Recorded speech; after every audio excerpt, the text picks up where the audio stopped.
Okay, so our next guest is going to be talking about an important topic. We're going to be talking about the menopause and how much do people know about it, which is obviously, really important. I suppose it's important for everybody to know something about the sort of menopause, whether it affects us directly or indirectly. So, TV presenter Cherry Healey on the show. Great to have you on board. Can you give us the rundown on the research, please? It's so lovely to be with you. Thank you so much for letting me come and chat to you about something like, you're right, it's so important. Like, women's health isn't really a women's issue. It's an everyone issue. If women are thriving in society, society thrives. So Replens have done this fantastic bit of research that says 61% of women feel so much more informed about perimenopause and menopause than before, which is life-changing for a woman and for a man. Like, if your wife is behaving not like herself, she's, snapping at you, or she just seems not quite right, or she's not sleeping well, or she's anxious, or she's just forgetful, it's really helpful to be like, do you know what? You can have a conversation with her and go, hey babe, I read about this thing called the perimenopause. Do you think maybe you should go and see your GP? You can say it gently. And if you think she's going to be sensitive to that, you can just say, listen, I don't think you're yourself. Do you think that we should have a read up about it? So for a woman and a man to be knowledgeable about this subject is fundamentally life-changing. Unfortunately, only 29% of women feel comfortable talking about something like vaginal dryness, because it is a bit of a taboo subject. Women have been taught historically to be embarrassed about being a woman, and being embarrassed about our gynecological health. We need to see women stand up and talk openly, proudly, without shame, without embarrassment, about our bodies, so that a woman, when she does suffer like something like vaginal dryness, she can go, okay, well, that's all right, it's not the end of the world, tell someone about it. And they might say, okay, well, you need something like a vaginal moisturizer, something like Replens, really easy to get, really easy to use, works really well, and on you go with your day. We want to thrive in our 40s and 50s and 60s. If we live till 100, which isn't ridiculous, we're not even halfway through. So the idea that when menopause hits that you should just hang up your coat is so ridiculous. Women are CEOs and leaders, and we have got more sitting MPs in Parliament than ever before. Women should be able to get products and help to help them thrive. Absolutely. And when you say perimenopause, just for our listeners, Cherry, what's like, is that sort of, can you sort of like maybe explain that just for our listeners? Absolutely. So the menopause is technically a year after your final period. So if you've had a period but then haven't had one for another year, technically you are menopausal. Now, perimenopause is the 10 years beforehand where your hormones are depleting. So your hormones just don't switch off overnight. They almost like a piece of music. You've got three hormones. You've got progesterone, estrogen, and testosterone. And they change at different times throughout that 10 years. They've changed at different times throughout your cycle and throughout your whole life. When you become a teenager, they start to kick in. So perimenopause is when your hormones start to deplete. Now, it's different for every single woman. The most common one to start depleting is progesterone, and that's your calming hormone. Estrogen is your kind of feeling good, thriving, great skin, that's that hormone. And then testosterone is your drive, your libido. So they all play a different part in our bodies. So if a woman is, for example, feeling really anxious and having bad sleep, which is the first symptoms I got, it's probably because your progesterone is depleting. And there are lots of things. And if you've got vaginal dryness, for example, that's a depletion in estrogen. If you've just lost your mojo, that's testosterone. So knowing what's going on in your body can be the difference in a woman thinking she's not in love with her husband anymore, or thinking that she's not able to do her work anymore and quitting her job. So the knowledge of perimenopause is so fundamental to making good decisions in your life. No, absolutely. And just speaking to you there, Cherry, I mean, I'm thinking it must be pretty frightening, I suppose, if you're sort of experiencing these sort of, maybe mood changes like anxiety and maybe sort of losing the drive on some days to sort of get up and go. And is that sort of a fair assessment, really? I mean, if someone sort of experiences these changes and can't really, put their finger on it, how important is it that they get professional, advice of somebody? For a lot of women, lifestyle changes are suitable. So I really am careful about my alcohol intake because my body just doesn't really process it in the same way. I try to exercise every day. And eat good food for my gut.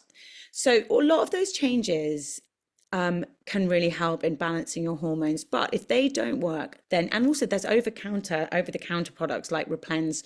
So, and that's GP recommended. So, there's lots of things you can get which are really going to help you. But I think going to have a chat with your GP can never hurt. And just saying, listen, I've started feeling these changes. Can you keep an eye on me?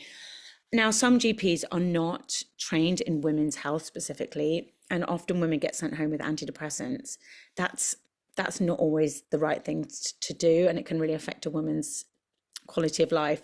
So knowing the symptoms, trying HRT is sometimes for women a really good option. Yeah, it's an interesting point as well. I mean, like you said there, obviously some of the symptoms that you've explained there, it could be one of a number of different things. And I suppose in terms of going to see the GP, they kind of put the pieces together. I'm not really qualified myself, but obviously, all that sort of, Yeah. considered, and they sort of come out with obviously the, so in terms of sort of, you mentioned earlier before, the two key points I felt that were really significant. One, the perimenopause, and at what point does the person get the diagnosis? And the other one being the sensitivity, Cherry. If someone is displaying certain symptoms, it's like, if you were to say to partner or colleague or whatever, really, perhaps you might want to get checked out. It might turn around. You definitely want to be oh my gosh, you're right. You need to be really careful with that one, because if Yeah. you've been a plonker and you haven't been helping around the house and you said you're going to call and you didn't call, or you haven't taken your gorgeous woman on a date for God knows for how long, or you just said something really mean and she reacts, you definitely don't want to come back with, oh, you're just perimenopausal. But if you lovingly notice that your partner's just not herself, she doesn't seem to be thriving in the way she should be thriving, I think there's every reason to say, listen, darling, I love you so much. Is it worth going to get a check? But you're right. I mean, it has to be done with love and not used as a weapon. No, absolutely. And I think that's an interesting point too. I mean, the interesting thing is sort of the self-awareness and talking about it. I mean, it sort of seems to me it is really important to sort of bring these discussions out in the open, because obviously it will affect women who are experiencing it. It will also is something I think that we can help. All of us can help women who are experiencing this as well to sort of obviously in whatever way we can. And what can we do more of, Cherry, to sort of bring this open and be sort of comfortable with sort of talking about what a woman might be experiencing in this situation? Yeah, that's such a good question. I think there's just no such thing as too much information. I know with social media, we need to sometimes take things with a pinch of salt, get things verified, read two different sources, but there is such a wealth of information online that you can read up, really understanding what's going in your body is so important. But also, if you understand what's going on in your body, it means that if someone in your friendship group is saying, I just feel really down at the moment and I feel a bit bland and I feel like life's not going very well for me, it could be that you're the person who says, do you know what, babe? It could be that your life's actually great. It just may be that your estrogen is depleting. Sometimes it can feel like, if you've got the brain fog, feel like some women think they have early onset dementia, and that's, like you said earlier, it was very, very scary. But it's good to be the person in that group of friends who says, do you know what, Susan, it's possible that you've just got a bit of perimenopausal stuff going on. So I think reading up on it is really important, so you can be a really supportive friend, lover, wife, whatever it is. But the more you know, the more you can help yourself and others around you. There's a fantastic wealth of information on the Replens website. That's a really good resource. They're part of the Gen M collective. They a website like that can be incredibly useful. And on the website too, Cherry, do they have like possible symptoms as well that people can? I mean, I'm guessing that everyone will have different unique symptoms. Some will have an overlap, but is there a website? Does the website have also possibly a list of symptoms that they might experience? Absolutely. The Replens website's the place to go. And, just Google in general. There is a lot of really good information out there. And yes, some of it's a bit dodgy, but I would say on the most part, there is some fantastic information, just really easily available. And sort of from your perspective, Cherry, from your perspective, in terms of if anyone sort of is going through the perimenopause and obviously sort of emotionally they're struggling to sort of talk about it type thing. We mentioned earlier some people might not be sort of comfortable speaking about certain things. What would your message be? Obviously, you're open about things. I think you're a great role model for this because you're open and honest about it. What would you say to anyone sort of listening and thinking, oh, well, I'd like to talk about it, but I don't really feel comfortable talking about these sort of symptoms? Oh, it's easier said than done. Don't be embarrassed about a very, very normal, very, very natural next chapter in your life.